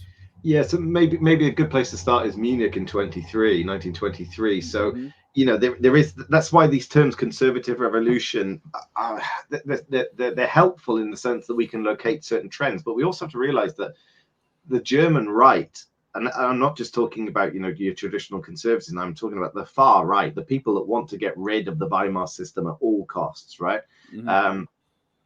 They're so divided, and there's so many different tendencies, and you've got this kind of German thing between the national approach and the particularist approach. So you have the Bavarian nationalists, right, who want to split off and form their own entity. Spengler's massively opposed to that, obviously being a Prussian socialist. He wants the entirety of Germany to stick together. But there's this whole array of forces, organizations, influential people like Hugenberg, the right-wing press magnate, right, who Spengler kind of plays footsie with and tries to work with and does work with on some level. Hugenberg never really trusts him, though. You've then got kind of the old army guard, some of whom are still in power, some of whom are still generals, others who are running and overseeing paramilitary organizations, right? But if we go back to Munich in 23, and the Hitler-Ludendorff putsch, Spengler is there actually at the events and that, because it was a speech by Gustav von Kahr, who's one of Spengler's good friends, right-wing conservative, and he's giving a speech that's then interrupted, and then the whole theatre goes ahead with the attempted putsch. And I think, if not before, or if it hadn't already happened before, this was the moment at which Spengler really was truly disappointed by the Nazis. Because obviously that whole thing is just a farce, right? Because they have to convince people that so they hold them at gunpoint to say, right, we need to call the national revolution now. Will you do it? And they say, yeah. And then they let them go, and then they inform the police the next day, and there's a march, and they're just all arrested, and Hitler goes to jail and everything. So I thought Spengler, I think that really influenced Spengler's kind of concrete tactical political judgment of the Nazis and of Hitler in particular. But also there are different levels to it. Also on an ideological level, we talked about the Spengler's kind of being too right wing for the Nazis, which is a bizarre thing to say, but it's true, because he thought that whatever the political or ideological orientation, once a political party is a political party, it's already of the left, right? It's a left wing phenomenon. It doesn't matter if it's Hitler, it doesn't matter if it's the SPD. Parties are left-wing, democratic. That's nothing that the national movement needs. Something the national movement doesn't need. And so the ideological, but then you've got the whole question of racism, and there's some lovely quotes actually in Decline of the West and in other books where Spengler says, those people who look at old skulls to understand the societies of the time will understand nothing about skulls or societies, basically, right? So there's these jibes constantly, this kind of biological racism, which Spengler finds ridiculous. So there's a whole number of levels in which he's critical of the National Socialist project. The so-called Jewish question is tricky because, again, even though he would reject the Jews as kind of biologically different or biologically distinct and therefore, other, he does have this, I mentioned it briefly, this concept of Magian culture, according to which, and somebody in a review, somebody pointed out that Magian culture is entirely an invention of Spengler's that I think nobody else really uses. So it's always need to explain. It's kind of Arab culture, between 0 AD and 1000 AD. And he argues that the Jews, the symbol, so our Faustian culture is guided by the infinite and notions of the infinite, right? Apollonian classical culture is guided by notions of the static, the corporeal, the proximate, the close, the tangible. Whereas we think about space and numbers and algebra and all these things. For Magian culture, according to Spengler, the symbol is a cave. So he argues that the Jews in modern Western Europe are a kind of outdated form of life that have stuck to the cave in the form of ghettos, he argues, and they're not really part in that sense of modern Faustian culture, right? So there's already a distinction.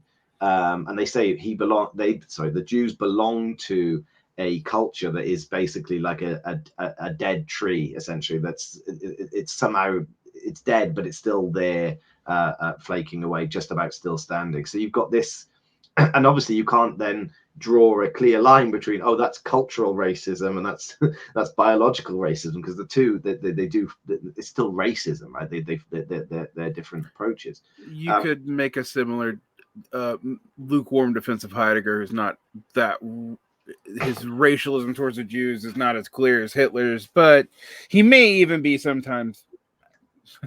He's pretty anti-Semitic, so that's right. And Spengler isn't, but again, it's these tropes that are in Heidegger as well. Modernity, finance, money, cosmopolitanism, rootlessness, all of these things, and it doesn't. It just takes one step to Jews, right? Finance and socialism, right? Basically, and so I think that there's, again, Spengler is not a biological racist. He's not an anti-Semite in the classic Hitler sense. But there are claims, given that his theory of history, his theory of cultures is essentialist in that sense, right? It cannot be otherwise that he would view the Jews as other. And when it comes to the practical politics of the time, he says, well, either the Jews will assimilate or they'll go elsewhere, right? And I think that's the. He also makes a point as well about leaders. So he says that Bonaparte was Italian. Who else did he talk about? Makes another leader, I can't remember whose name it is, and then he says, and Disraeli was a Jew, right? Benjamin Disraeli was a Jew, i.e., not a Brit, right? In that sense. So there are these kind of tropes and ideas that can certainly feed into that kind of anti-Semitic perspective. And I would argue that maybe it's just a sign of the times later on. But if you look at his final text, The Hour of Decision, which is bizarrely seen as this critique of National Socialism, the kind of the ideas about blood and race become more prominent in Spengler. But again, he always says, race for him is how he describes it is not the race that you are, it's the race that you have. So race is more this idea of the way you hold yourself, the way you behave. To have race is to be a decent, upstanding, rounded, aristocratic citizen. So it's very confusing, and it's hard to do justice to, in this kind of format. I go into enormous detail in the book, and I also then trace it across his career. But there's clearly an issue there that he is in some senses an anti-Semite. But he certainly didn't support the policies of the Hitlerite regime towards the Jews. No, he definitely. There's no hint of exterminationism in anything he says, and no. And of course, it's still, he dies in 1936. So right.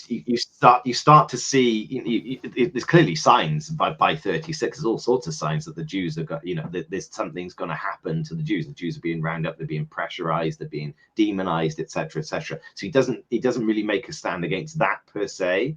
And he always says 1933, the National Revolution. He's enthused by it. He calls it the National Revolution of January 1933, right? So he's not like sticking his neck out and saying, well, what about the Jews? No. But as I say, the whole biological anti-racism thing, the biological racism thing, that's not him. But, and there's a big but there that, big caveat that we need to add. Yeah. In many ways, it actually, there's a certain strain of modern Orthodox Russian anti-Semitism that Spengler not quite echoes, because there's no religious overtones to it at all, and he's not particularly hostile to the Jews, but that it does rhyme with. One of the things that I find interesting about Spengler is his relationship to the Strasser brothers. Can you go into that a little bit? Like, sure. Yeah, so he really, I think it maybe not on a political level, because again, they have this correspondence, right? Gregor Strasser and Spengler, and Spengler once said of Strasser, he said Strasser, alongside Hugo Stinnes, the industrialist, is the cleverest person I've ever met in my life.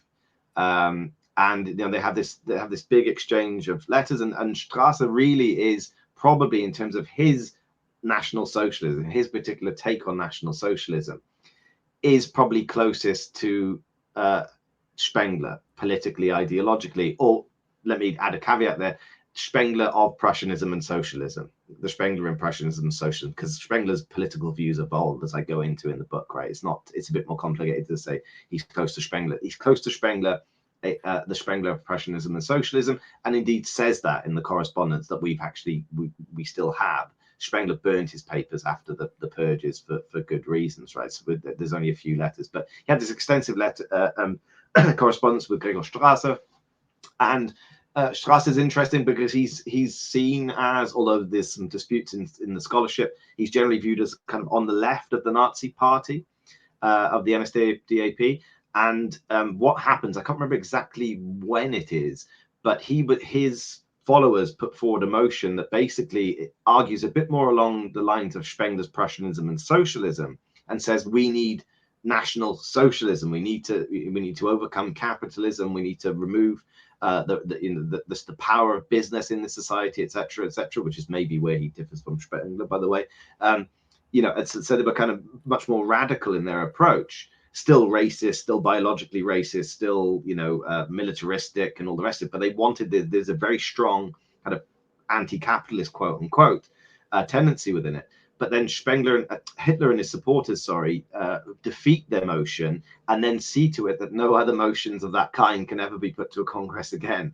So that was again Hitler trying to prepare himself to in a sense to moderate's the wrong word, but to kind of present himself as acceptable to the captains of industry, to the people running the German press, etc. Does that make sense? So this kind of run up to him as this kind of statesman.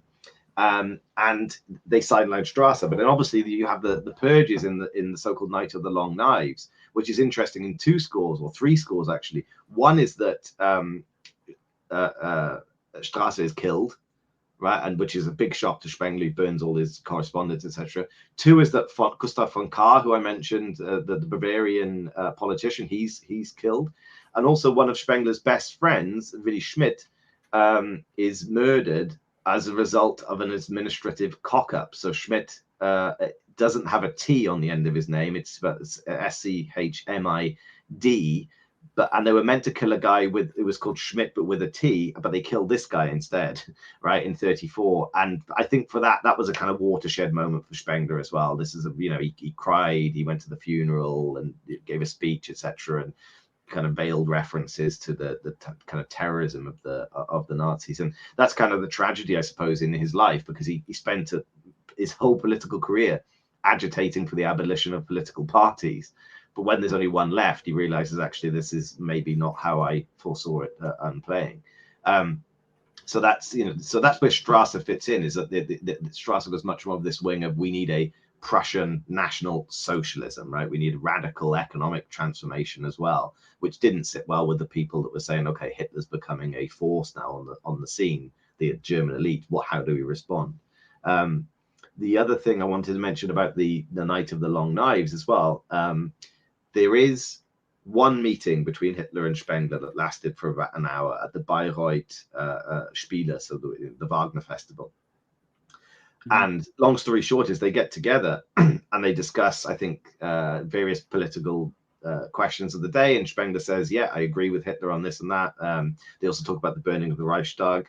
And Hitler's trying to convince Spengler that they were that close to a communist revolution in Germany, which obviously wasn't the case. And it's reputed that Spengler says to him, which would make sense given his whole critique of National Socialism, he says, "Watch your Praetorian Guard, i.e., watch your SA, watch the armed people you've got behind you," and that's exactly what Hitler does when he purges again people then who are actually quite close to Spengler politically. So there's this ambiguity as well there. This it's an incredibly complex thing, and then you have this whole situation there where Goebbels is trying to get Spengler to speak publicly on the radio, etc., but he refuses to, and it all gets a bit complicated. But it's enormously complex, and one thing that I stress as well, it's also contingent. It's an open-ended thing. It could have gone a different way. Maybe if Schmidt wasn't killed, maybe if this happened, maybe this, things could have turned out differently, I think. And then obviously he dies in 1936, which maybe was, the blessing of an early death, as I put it in the book, right? Yeah, I mean, clearly, there's a few people who have studied from Germany. I was like, well, that's a question that their death means we don't have to ask. So, it's one of the things I find interesting. I was thinking about this in terms of Younger, where I think Younger's opposition to the Nazis is clearer, but also in a similar way, slightly overstated.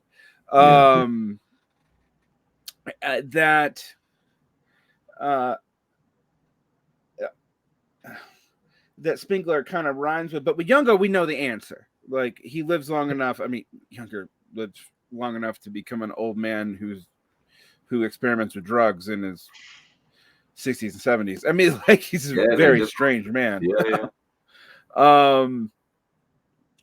Whereas Spengler's death really does resolve the question, and it's interesting to me to think about when we think about so many of these German figures that we kind of have to deal with, who for a variety of reasons, not just the war or the Spanish flu or any of that, just you just lose so many of these thinkers in the 20s and 30s in particular. I guess the question now, I mean, you came to Spengler through the SPD, and your current independent research project is, getting us all to understand the relevance of the Second International, and bringing all these texts back that I've told you this many times, and I'm still like, why has so few of this been translated? I know why we have so much of the Russian stuff translated that's from the Cold War, but like, you'd think that we would, even from the criminologist, Cold War perspective, that we would have been more interested in the Second International as the precursor to this than apparently we were. It's odd, isn't it? It is odd. I mean, it's odd to me.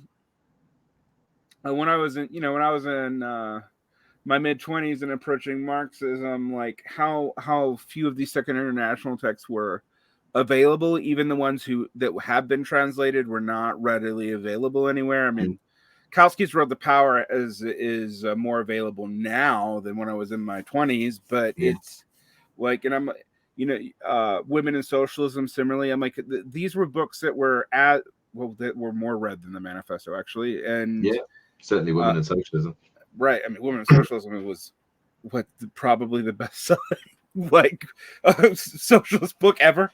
Like 36 editions or something during Babel's life. He joked that basically his retirement, he didn't have much of a retirement, he actually died, but he was like, that book will basically fund my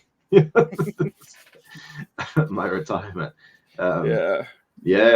No, but it is odd, as you say, and it's obviously a product of regression in Marxism. It's a product of the defeat of the work. It's the defeat of the workers' movement in the 20th century. They take much more obvious forms than the lack of access to materials from the Second International. But it's also a symptom of that. I think it's a reflection of that, right? Is that these things aren't kind of they're not more common sense in that sense. And I've written about it before. There's all sorts of ideological factors behind that. But my current obsession is pointing out, like, when people come at the Renegade SPD, and I'm like, well, you can say that, but and in some ways you're correct, but your actual politics are Lassallean. That's right.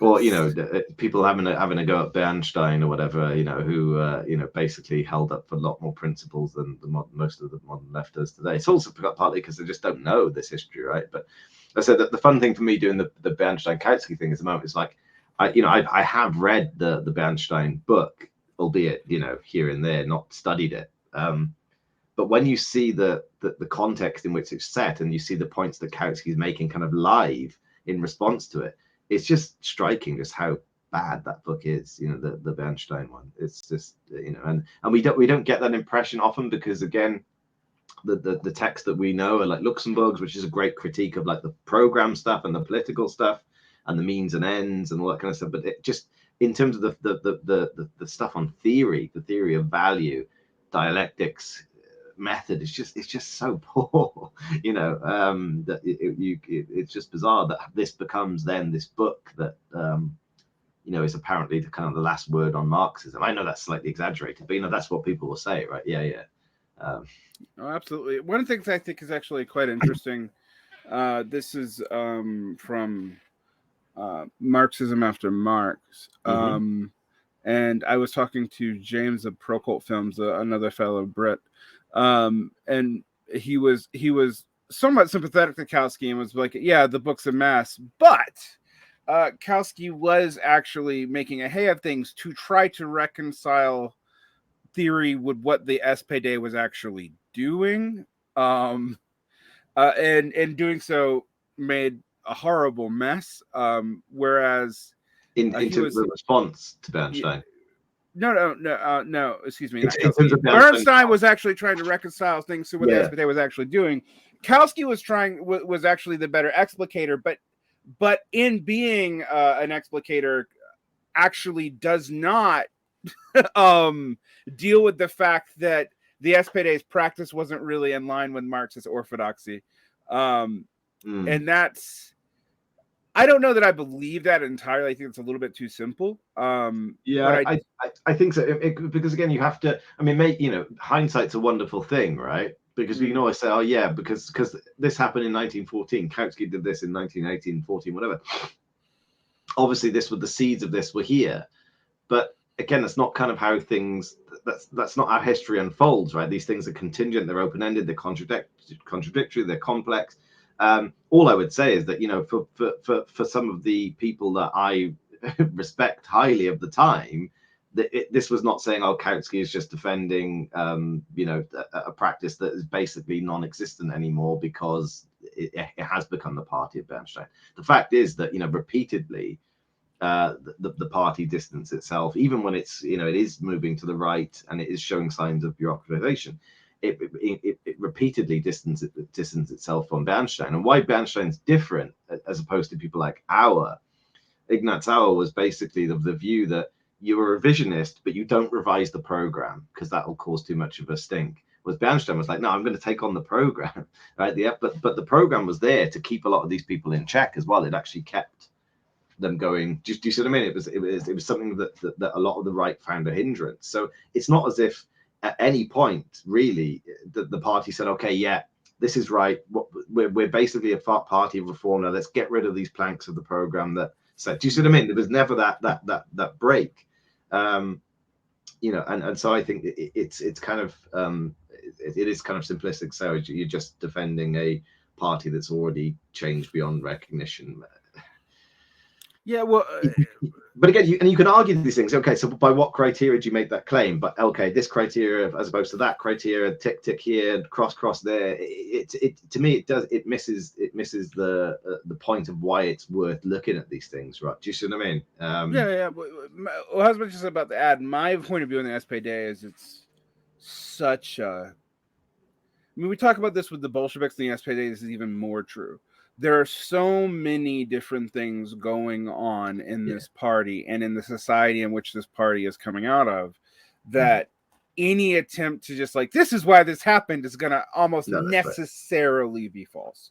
No, that's right. And it's also it's interesting to see as well. I made the point in the post I made the other day. Like, I don't know how many times I've heard that like the idea of Second International Marxism or Kautsky is fatalist, right? I'd be a rich man if I had a penny every time somebody said that. But Bernstein is kind of one of the first to do it, bizarrely. So people they claim that they have this kind of insightful revolutionary critique of the Second International or whatever, which is fine. But actually, in terms of if you look at the people that first lumped this accusation against the dominant trends, it actually comes from the right, and then it's picked up by other people outside of the SPD. We talked about some of these people. Then it's kind of instrumentalized as a kind of left-wing syndicalist critique, but becomes a right-wing critique because Michel, and it's So for me, it's actually the value is not should we go back to the SPD in 1900 or 1912, or maybe not 1912 because in 1911 X happened. It's just that's not but the value is trying to understand the history and development of some of the things that we take for granted, that we've learned and acquired just because that's the way the ideas are passed down, and actually look at the context in which these things unfold and understand them better, and see, that actually really was an issue, or that wasn't, or so this is a great thing that the point Kautsky makes as well is that this whole theory of the collapse or the theory of the breakdown, Zusammenbruchstheorie, basically that Bernstein elaborates this entire theory on the basis of one sentence in a resolution to the London Congress of the International that was mistranslated, not voted on, and never accepted. It's just weird how these things, and that to me is, in that sense, I'm more of a kind of classic, text historian than anything else. You always have to go back to the context and to see how these things unfold, right? Yeah, this is often my critiques of Newmark's lecture in German. Is like, well, that's a very interesting and cool bit of information that you found, and it is helpful, and thank you. But yeah.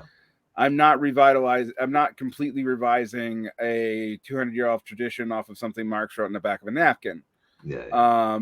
So it's like we should prioritize the text. I admit it, with Marx it's hard because and with a lot of these figures it's hard because you're dealing with somebody who didn't publish a lot of their most important works during their lifetime. But you should kind of you should prioritize importance by what we know they want to publish, then what we know that their friends saw to publish, and then maybe like the most interesting parts of their notes. But you should hierarchize priority given based off that. And that's also kind of how I read the Second International. And one of the things about this, and then we'll turn this to Spengler and finish off. But sure. That I find so interesting is I know good scholars actually who will repeat falsehoods about the Second International that they're getting from interpretations of Lenin text, and they will repeat it without question. Like I've gone through many of my Haymarket historical material and books and been like, that claim is wrong. I know where you got it from, but that claim is wrong. And you're normally a pretty serious scholar, but you're repeating this thing about like Kautsky I mean, I've read multiple times Kautsky voting for the war credits, and I'm like, that did not happen. He did not have a vote for one. He didn't vote. He didn't vote. Like, and he is insane. Like, but we can deduce from the rest of his career that if he had voted, he would have voted with the peace crowd. Yeah, it's like, he literally the day before the big vote, he says we should abstain, like Babel Liebknecht did in 1871. So, no, it's odd. But again, that's kind of, there's two levels, I suppose. That is, again, as a kind of, big text-based, source-based historian, that is unfortunately partly just because of life and the way things work, that generally ideas and conclusions tend to filter through the secondary literature. And the secondary literature, unfortunately, for the most part, especially in English of this period, is not very good. And there's good reasons why it's not very good, usually because it's anti-Marxist for the first place. So it's either completely dismissive of Marxism or doesn't understand it, right? That's or both, right? There can be both too. Or you have the Soviet bloc stuff, which has its particular axe to grind. And actually, this is where I think of, I read a lot of East German stuff, which is really, really good, really detailed. They're proper historians, but go away. But again, you've got to read between the lines there, because they're paid servants of a particular state with a particular ideological imperative. But I would say that, compared to, if you read, I don't know, the history, the official history of the German workers' movement in German, in the GDR, as opposed to stuff you'll read in English, you'll get a lot more detail in the German stuff. It's, it's just a lot better. But unfortunately, and this is something that people don't realize, these ideas are passed down largely through the secondary literature, which largely is poor. And they end up then making claims that, I've heard Trotskyist comrades say exactly the same thing. They don't know it because they haven't read the stuff, but they say exactly the same thing as the GDR, as the GDR historians did, right? It's exactly the same conclusion. And there's all sorts of examples about, about the Erfurt program, about democratic central, whatever it happens to be. So I think it is unfortunately, or maybe it's in the nature of things that ideas pass through the secondary literature. And on one level, that's fine, but it's got to be, I suppose my one of the things I see as my job is to go, okay, how does this square with the original literature, with the primary literature? Does it work and does it not? And as you say, there's a lot of stuff that's just lost in this noise. Absolutely. I mean, I mainly, I will be honest, I mainly stick with Mark's direct scholarship or Mark's Engels scholarship because I mean you can spend your whole lifetime on that, and I don't work in it academically. It is my political calling. It is not my academic calling. And so I mean that's the other thing, right? Sorry to interrupt again, but you know, try and be a Marxist in academia, like try and be an academic in academia at the moment. So, I was going to say, like, try to be that's the other side, is that a humanist at all. Like, and by that I don't mean an ideological humanist. They're just like someone who works in history and the humanities. Exactly. So yeah, I mean, absolutely. And so, you know, I have just learned to revise things. I mean, one of the things that I've had issue with, for example, I got from a secondary source that like Max Weber's was in the SPD temporarily. I actually can't confirm that. I've like really looked. So. It's possible. All I know is that I mean, politically, he was much more closer to the social, they're called the National Social Party, right? So Naumann and people like that. But it is possible that he flirted it. He could have had membership. I'm sure that's possible to find out somehow and somewhere. I'm not. There's a guy I know, Brazilian scholar I know, who works on Weber, wrote a book on Weber and social democracy, which I haven't read, but I want to. And he made the point to me, we were talking not so long ago, that Mariana Weber, so Weber's wife, had written a review or a critique of Babel's Woman and Socialism. So there was this kind of intellectual milieu that was around the SPD, and you did get people that would join the SPD and then get expelled because they were just basically, you know, hangers on that didn't want to do anything in the movement, etc. They were more interested intellectually in it. But it is possible. I wouldn't rule it out necessarily, but I don't know. Yeah, I mean, and just as tells you the difficulty, I often have. So I have German listeners. I'm often like, can you tell me if there's a document in German that I can try to work through that could confirm this or not? Because apparently in 100 years of scholarship, someone made this claim. It's been repeated in a couple of places, but I can only find the one thing, and I can't find anything that actually, I can't find a primary source or even a German secondary source that really backs it up. And that's not I mean, that's one example. You know, there's a lot of that. I just remember like being super frustrated 15 years ago when I first learned about Clara Zetkin, and I was like, okay, so I need to learn about the women in the SPD and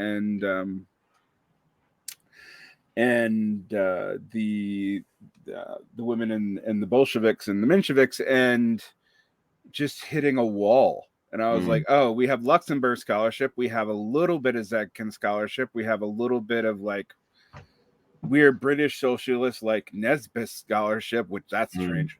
And as well you get. Yeah, you actually it's and then you have a lot of like Marxist feminists, but stuff in the 70s. It's making claims about these people, but off of like scraps of stuff translated that are really like, I would almost say tertiary sources, almost like. Yeah, it's again. I'm just finishing a little pamphlet that'll be out hopefully for Zetkin's birthday in July.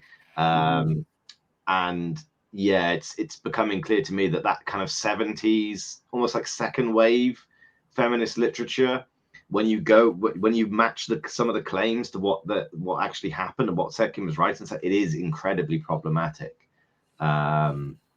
Just on the basic level of again, I don't want to make this into a big thing because we're talking about Spengler, but just reworking completely, using completely different categories to describe past events. So, you know, they would, so things like, these these activities of Setkin and others appear feminist to us because for us, feminism means any efforts to further the cause of women in society, right? But again, that's an arbitrary definition thrown back onto a time when the word feminism in German doesn't exist at that time either. So you've got it's very again, it's this tendency to project backwards onto something and not understand it in its own terms.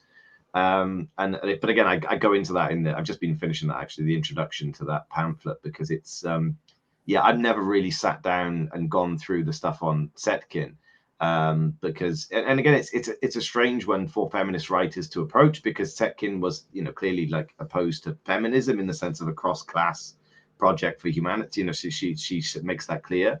But on the other hand, she was a staunch champion of women's rights in all spheres of society. So it's a complicated legacy to approach, and some see her as kind of maybe along the wrong path, but she had the right intention. Whereas other people say no, she split the women's movement along class lines, and therefore she ruined everything pretty much, right? Or she held back the cause of women's liberation for being this dogmatic communist. So yeah, that's another story that maybe we get into again. But I think it relates to the point you're making about secondary literature relying on very little, recycling ideas that were either dominant at the time or whatever. And again, it feeds in all of this stuff that the feminist literature from the 70s. It all is informed by the standard Cold War critiques of the SPD as well. That's the other underlying point, right?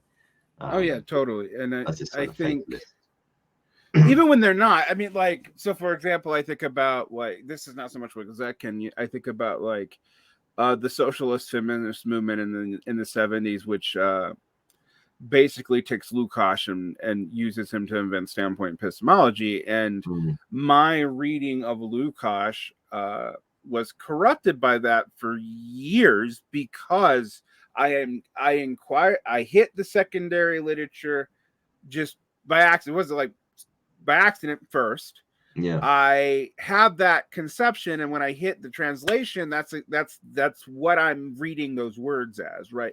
And only when you start like really breaking stuff down and being careful, and I do speak enough languages now that I kind of know to do this. yeah. But it's like it becomes a real problem. And I mean, in Marxism, this is endemic in general. I mean, like you mentioned Urcommunism, which we always translate as primitive communism, or primitive communism, so called.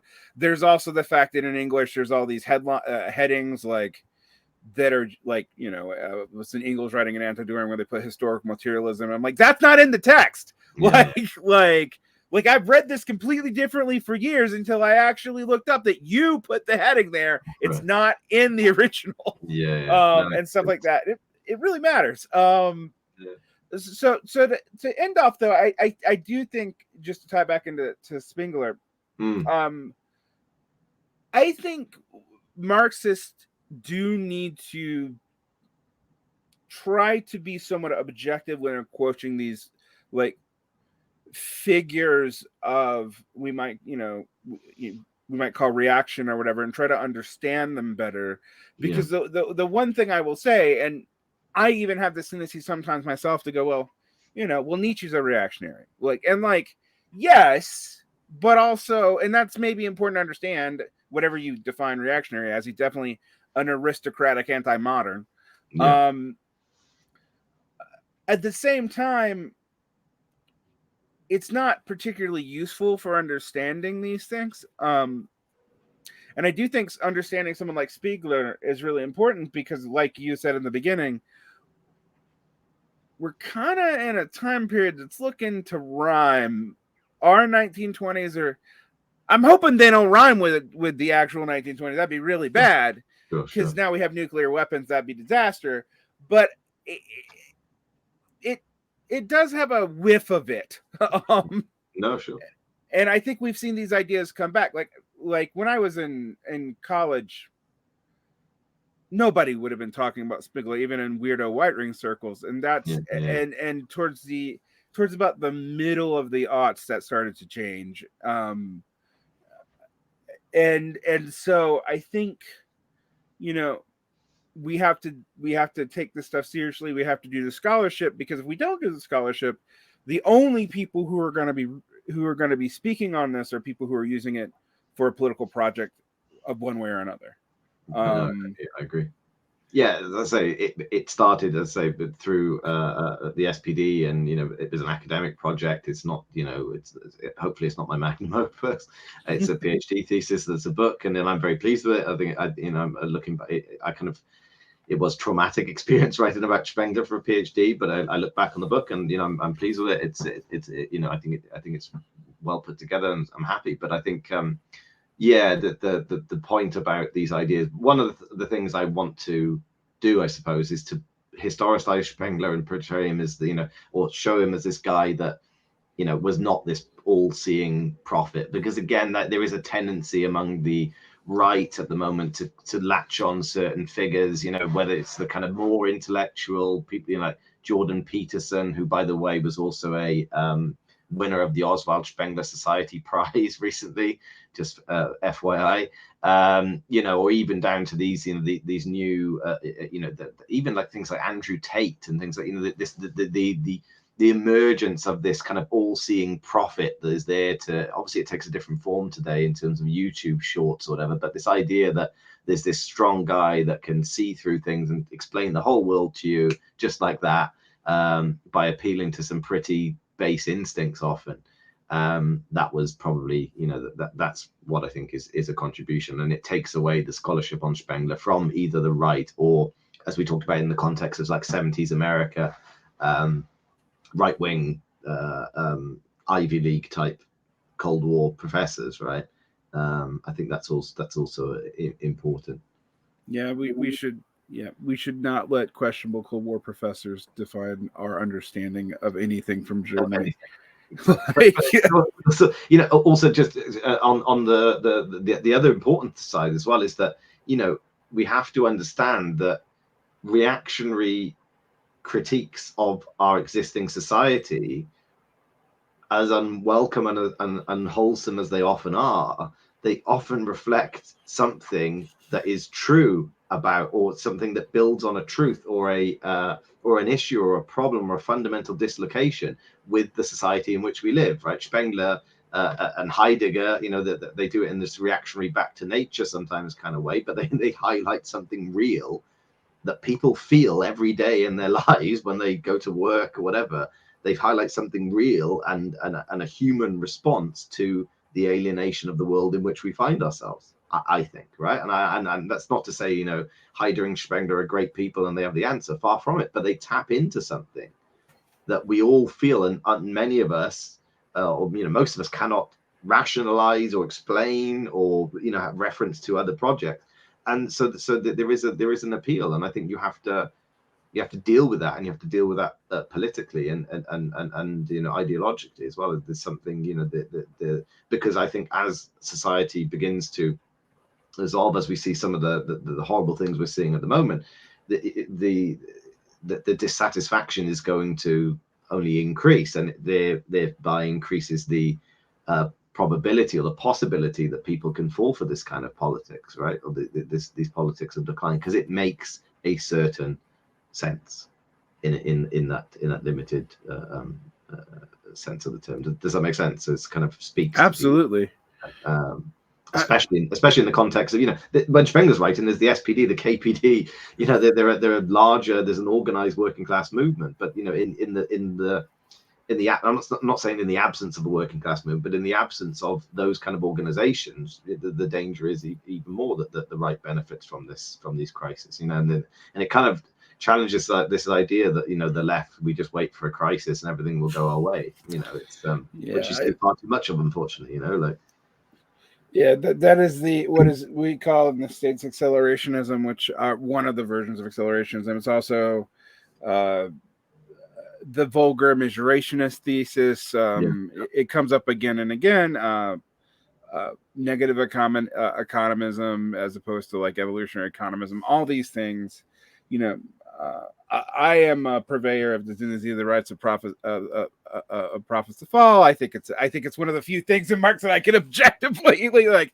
I got evidence, but but I don't think it means anything politically, which I think is something that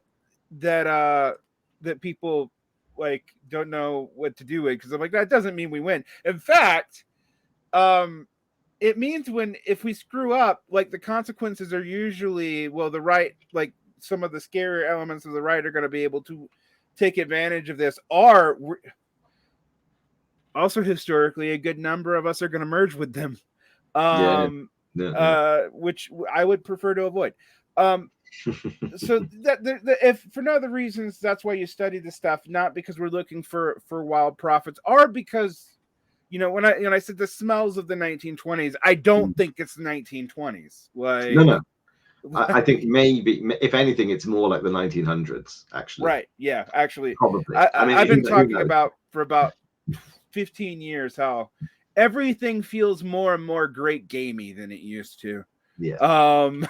Which has material basis in the world, right? America's decline, China, these things play out. So I think, it's a bit more 1890s, 1900s ish, but again, with obviously with massive caveats and problems with that analogy too. 1890s didn't have nuclear bombs. Exactly. And no international. Yeah. So thank you so much for coming on. Thank you for the invite. Always a pleasure. One of the things that I have to do, and it's one of the weirdest things as a Marxist podcaster I have to do, I let me be a petty proprietor right now. Do you have anything to plug? No, just my Patreon, Marxism Translated. We talked about that, and I say I will have a pamphlet on Zetkin coming out. It's about 110 pages. It's a translation of the first book she ever published in 1889, and longish introduction by me about Zetkin's life and her legacy and things. So it's kind of part of something I'm building up towards for this book I'm doing on Zetkin's project, newspaper Die Gleichheit. But that's it, and you can follow me on the usual channels and all the rest of it. And thanks again for having me. It's been a lot of fun.